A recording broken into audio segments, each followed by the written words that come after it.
in the morning. Hey everyone, welcome back to the channel. Today is a beautiful sunny day, but the drama brewing in Genoa City is darker and more twisted than ever. We have a massive, explosive update to discuss today. So grab your coffee, settle in, and let's get right into the absolute madness. I am literally screaming at my screen right now. I cannot believe they actually pulled the trigger on this storyline, but at the same time, I am so here for it. I need to get this out of my system because my heart is still pounding from watching the latest developments. Matt Clark has been playing us all. And by us, I mean every single gullible character in Genoa City who actually bought his sad, pathetic amnesia routine. I mean, come on. Are we really supposed to believe that one of the most diabolical, calculating villains in Y&R history just woke up with a clean slate and a heart of gold? No way. But to actually see the proof, to see the mask slip and the monster underneath revealed, it is giving me absolute chills. I've been watching this show since 2015, and I have seen my fair share of fake deaths, fake illnesses, and fake twins. But this is next level psychological warfare, and it has to be one of the most satisfying and terrifying reveals they've done in a very long time. Let's talk about Phyllis Summers for a second, because I am so incredibly frustrated with her right now, but also my heart breaks for her. Phyllis, girl, what were you thinking?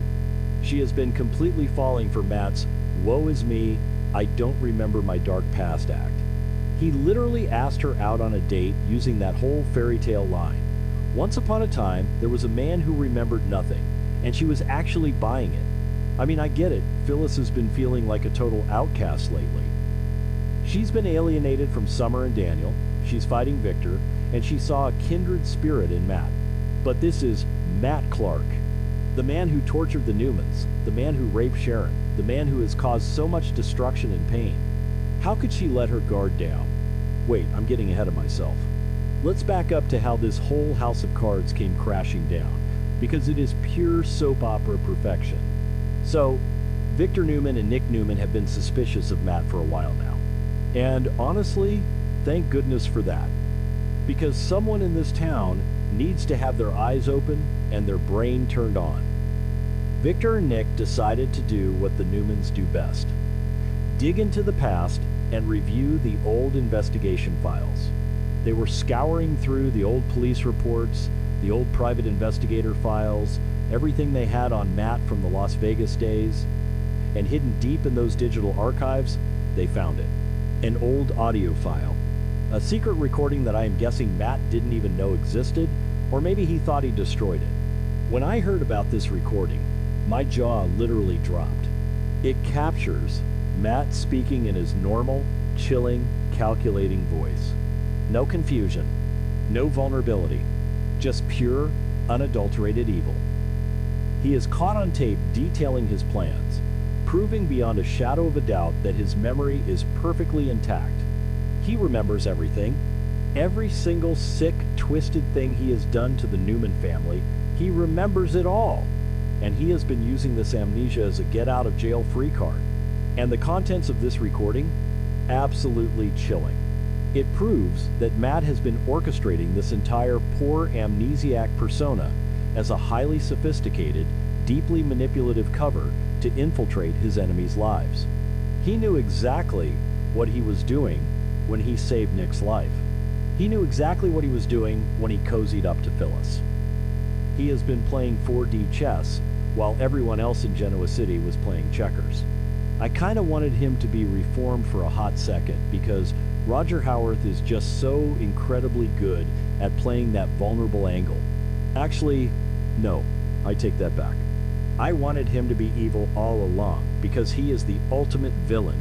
And this recording proves he is plotting something massive, something so dark and destructive that it makes his past crimes look like child's play. Meanwhile, Phyllis is finally starting to wake up and smell the coffee. Let's talk about the exact moment the illusion started to crack for her. She is usually the smartest woman in the room, right?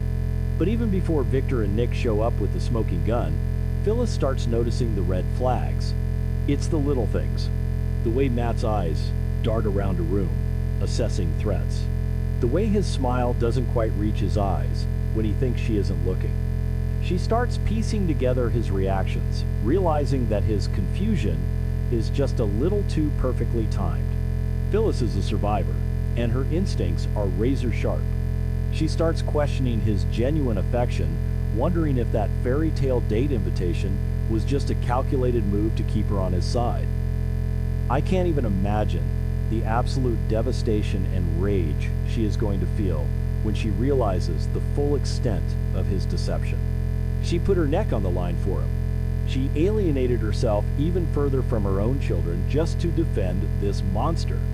And all this time, he was just using her as a human shield to further his own twisted agenda against Victor. But the absolute best part of this entire storyline is who the evidence goes to next. The secret recording doesn't just stay with Victor and Nick, it goes straight to Sharon Newman. Yes, Sharon. If anyone deserves to be the one to bring Matt Clark down, it is Sharon. I mean, remember the horrific trauma he put her through? The history there is so dark and so painful. Sharon has been on edge this entire time, her therapist instincts screaming that something was fundamentally wrong with Matt's miraculous recovery. To see her validated, to see her get the proof that her abuser is still the exact same monster he always was, is going to be incredibly powerful. I am so here for Sharon getting her justice and taking the lead in this fight. Okay, back to the point. The confrontation, you know it's coming, and it is going to be explosive. Matt gets cornered. The evidence is undeniable. There is no more hiding behind the confused, innocent eyes. Victor, Nick, and Sharon have him dead to rights. And what does Matt do when he's cornered? He doesn't beg. He doesn't cry. He drops the act completely. I can already see the chilling, sinister smile spreading across his face as he realizes the jig is up. He sheds the amnesia persona like a snake shedding its skin, and the real Matt Clark steps out into the light.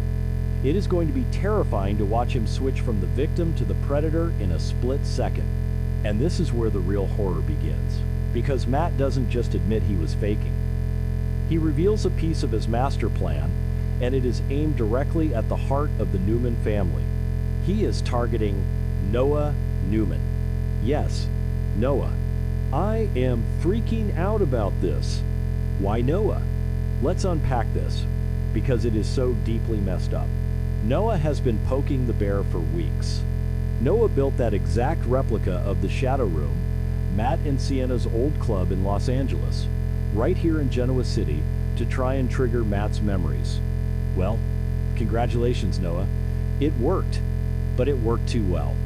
Matt has been sitting back, watching Noah date his wife, Sienna.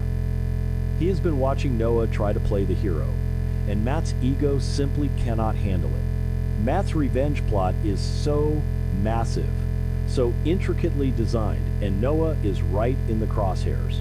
I am terrified for Noah. Remember when they tried this kind of psychological warfare with Ian Ward, or when Patty Williams would go on her terrifying rampages? Yeah, it didn't work out well for the victims then, but Matt is a whole different breed of psycho.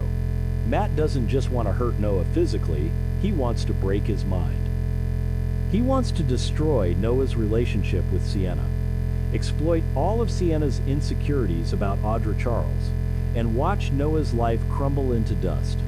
But of course, because this is Genoa City and the security in this town is an absolute joke, Matt manages to escape. I cannot believe he gets away. How does this keep happening? I need to vent about this specifically. You have Victor Newman, a man who supposedly has a private security force that rivals the CIA. You have Nick Newman, who is built like a tank and has every reason to want to rip Matt's head off. And you have Sharon, who has survived more trauma than anyone else on this campus. They corner him. They have the proof. And yet, Matt somehow manages to slip right through their fingers. Does he throw a smoke bomb? Does he have a secret exit? Or do they just stand there monologuing at him while he slowly backs out the door? It is infuriating. But from a storytelling perspective, it is brilliant because it sets the stage for an epic, terrifying cat-and-mouse game across Genoa City.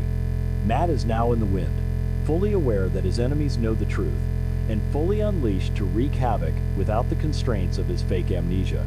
He has no more rules to follow, no more nice guy act to maintain, and nothing left to lose. That makes him incredibly dangerous. And before he vanishes into the shadows, Matt leaves behind a chilling threat that is going to haunt my nightmares. A promise of the absolute destruction that is to come. He doesn't just run away scared, he taunts them. He lets Victor, Nick, and Sharon know that exposing his secret was the worst mistake they could have possibly made, because now the gloves are completely off. He explicitly states that the real game is just beginning. The Newman family is going to be looking over their shoulders every single second of every single day. The psychological terror he is going to inflict on Nick, who is already struggling so much, on Sharon, and especially on Noah. It is going to be television gold. My nerves are already shot just thinking about what his first move from the shadows is going to be. I know some people are loving this storyline and some people are hating it, but personally, I think this is exactly the kind of high-stakes drama Y&R desperately needs right now. We've been stuck in endless, mind-numbing corporate boardroom battles for months. I mean, seriously. If I have to watch one more scene of Devin and Lily arguing over Chancellor Winters, or Victor trying to steal back a company, I am going to scream.